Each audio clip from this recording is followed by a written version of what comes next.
When it comes to crazy tuners, the Japanese tuners are definitely the craziest ones. Creators of some of the most popular tuning styles out there, the Japanese tuners have managed to dominate the tuning world for more than 2 decades. Since there are a lot of tuners that have worked with Japanese cars, it would be impossible to cover them all in one video. So I am going to make videos for each 90s Japanese sport car, which was popular among tuners. I would include here mostly cars that were built by established tuners, but I would also include cars that are quite interesting to mention and race cars. The car that I choose to start this video is the mighty Toyota Supra. So hello guys and welcome back to another video, and here are the crazy Toyota Supras.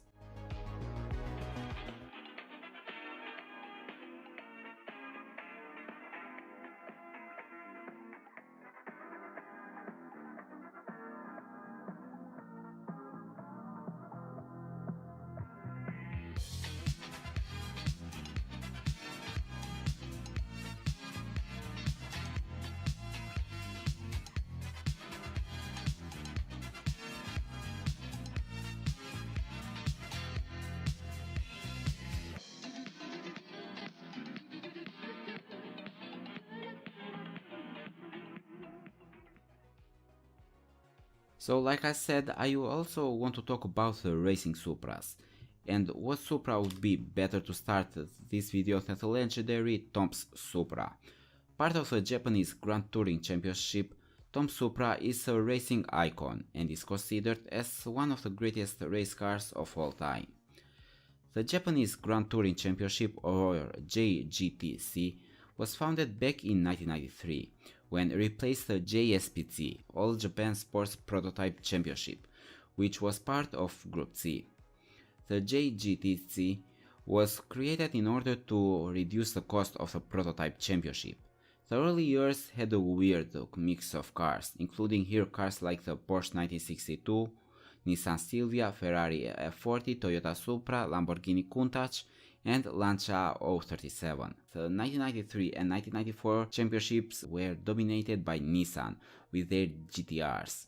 The big change for the championship came in late 1995, when the decision was made to replace the JGTC with the GT500 and the GT300.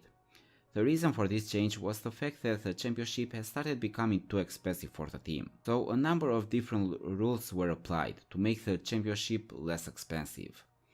Tomas Supra made its debut in 1995, while previous teams had already raced with Supras in previous years, but with no success. Tomas, or Tachi Owaya Motorsport, had used Toyotas for years and had been quite successful. They also had been part of Group C. Toyota's approach to winning the championship was a bit different from their competition.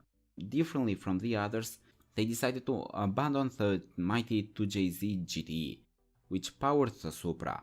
Instead, they decided to go with a 3S GT engine, which was the same engine that Toyota was using for the WRC Celica GT4. The rules of the early days of JGTC allowed the cars to run in any engine, as long as the engine was already in use by the manufacturer. This was a great choice, since the engine was lighter, but at the same time produced 493 horsepower, which was enough, since the limit was at 500 horsepower. The 1995 championship didn't prove to get better for the team, since the championship was won again by the Nissan, while the 1996 championship saw both teams to be beaten by the McLaren F1. The 1997 was finally the year of Toyota. The championship was dominated by two teams, both racing with Supras. The competition between Toms and Sard was only chosen at the last race. In fact, both teams finished with a total of 67 points, 2 wins and a second place for each. But a third place at the Fuji Speedway was enough for Tom's team to win the championship. But since we are talking about SAD, they also built a quite interesting Supra. For the 24-hour of Tokachi, Toyota and SAD decided to return the Supra back in the grid, but the powertrain was completely different from all the other cars before. Sard swapped the 2-liter engine with a 3UZ FE, which is a 4.3-liter V8, which is used by the Lexus 430 series. But they didn't stop here, since they also equipped the car with a 200 horsepower electric engine, creating this way an all-wheel drive hybrid with 480 horsepower. And they actually won the race, and so the Supra HVR became the first hybrid car to win the race. But now let's talk about the tuned Supras. AB Flag is one of the most known and famous Japanese tuners. Their purple RX-7 is one of their most famous creations, since the car was also part of the Midnight Club. They offered a number of different kits and conversions for the Supra, but the most famous one is the S900. First, the engine received a HKS turbo kit, and also a new computer fuel mapping system by AB Flag. All this increased the power to a whopping 900 horsepower, which is enough to help the car to reach a top speed of 350 km per hour. Together with this wild power, the S900 came with a crazy body kit. This body kit included front bumper, side skirts, rear bumper, rear spoiler, and a new bonnet. Blitz is another established JDM tuner, and so of course they offer the Supra kits and conversions. The Blitz conversion offered 750 horsepower, which was enough to reach a top speed of over 300 km per hour and to accelerate from 0 to 100 in just 4 seconds. But Blitz is mostly known for the 753 Supra. The 753 was built to break the Nürburgring record of the R33 GTR, which had set a lap time of 7 minutes and 59 seconds. The goal was to set a lap time of 7 minutes and 53 seconds, but after their ride in 1998, they set a lap time of 7 minutes and 49 seconds, breaking this way the record of Gembala, which had a lap time of 7 minutes and 52 seconds. The body kit set offered a new bumper, side skirts, rear bumper and a giant spoiler. But definitely the most famous tuned Supra is the top secret V12 Supra.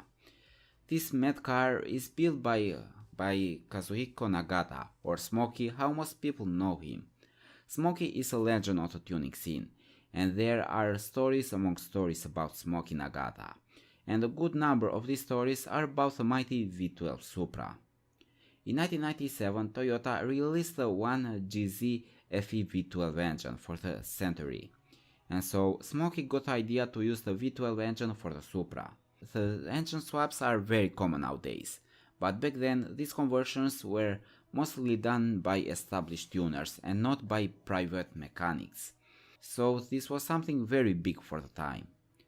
Now it's unclear how much power the V12 engine actually produced, since the engine comes from the 276 horsepower era, but of course this engine didn't produce enough power to satisfy Smokey, so he decided to pack the engine with 2 HKS turbos. His goal was to reach a top speed of 400 km per hour, so he was aiming the 1000 horsepower mark. He also completely changed the look of the car, so he could get a lower drag efficiency and could raise the downforce. After lots of hours of hard work and tons of money spent, Smokey finally started setting records all over the world. In 1999, Smokey sent the car to UK, aiming to reach the 320 km per hour mark. He went pretty damn close, with reaching a top speed of 317 km per hour, but he was jailed by the UK police for overspeeding and he was fined £190. The next day he was forced to leave the country. After UK, he was sent his beast to New Zealand, when he set a number of different records and got arrested again. But there is only one place when you can reach the highest speeds possible, and this place is called Nardó. Sadly, he failed to reach 400 km per hour, but the top speed that he reached was again pretty impressive. He reached a top speed of 358 km per hour. HKS and TRD also built Supras, but their cars were mostly promotional cars for their parts, so not a lot of numbers and specs exist about these cars. Now I couldn't find much information about more Japanese performance tuners. Due to the language barriers, it's hard to find information. So if you have any info about Japanese performance tuners, not only about Supra, but all Japanese sport cars, please send me an email. But most of the people just wanted the fast look and not the crazy power. So many tuners were interested on offering mostly body kits. Even though lots of 80s Euro tuners offered only body kits which made your car to look faster, the race style that we know today only started in the 90s, with all the Japanese sport cars of the time. Now there are lots of body kits, built by Japanese, European and American tuners, but I would only talk about the most interesting ones, since most of these body kits were very similar with each other. Trial Tuning Performance offered and still offers different aero packs for Supra. The most unique thing of their body kits are the curvy lines of the front bumper and the side skirts. But the best part is definitely the rear bumper, with a giant diffuser, which makes the car to look so beautiful in my opinion. Skipper's body kits also were quite similar with trial body kits, with curvy lines and big intercooler opening. Like I said previously, TRD offered lots of different parts, both performance parts and body kits. Their body kits were quite simple in fact. The bumper was way simpler compared to the other tuners, since most of them had a very complicated design. The rear spoiler on the other side was very interesting, since it looks like a Porsche or roof spoiler. Varis on the other side made some crazy body kits. The early body kits were quite weird, especially the front bumper and the headlights covers. But the most interesting part is the rear spoiler, which looks like is electronically operated. But their new body kits are some of the most beautiful Supra body kits, probably because they look more modern compared to all the others. The Boom-X body kit is probably the most famous one, since it's the body kit used for the Paul Walker's Supra. Even though this wasn't the first body kit of this style, it's definitely the body kit which probably presented most of us to the JDM style of tuning. The body kit consisted on a wild front bumper, side skirts, a rear bumper and a giant rear spoiler. But wildest body kits are definitely made by Veilside. Veilside is another big name, since they made the design for Han's RX-7 body kit from Tokyo Drift. Like the Fortune RX-7, the Fortune Supra is hard to recognize in a first glance, since the body kit covered the headlights, the rear hatch was completely different, and the rear part of the car looked completely different, since the car had lost all the curves of the Supra. But their most famous Supra is the 5509 GTR, which looks like Chrysler's response to the Bentley Continental GT. So guys, thank you for watching, see you next time.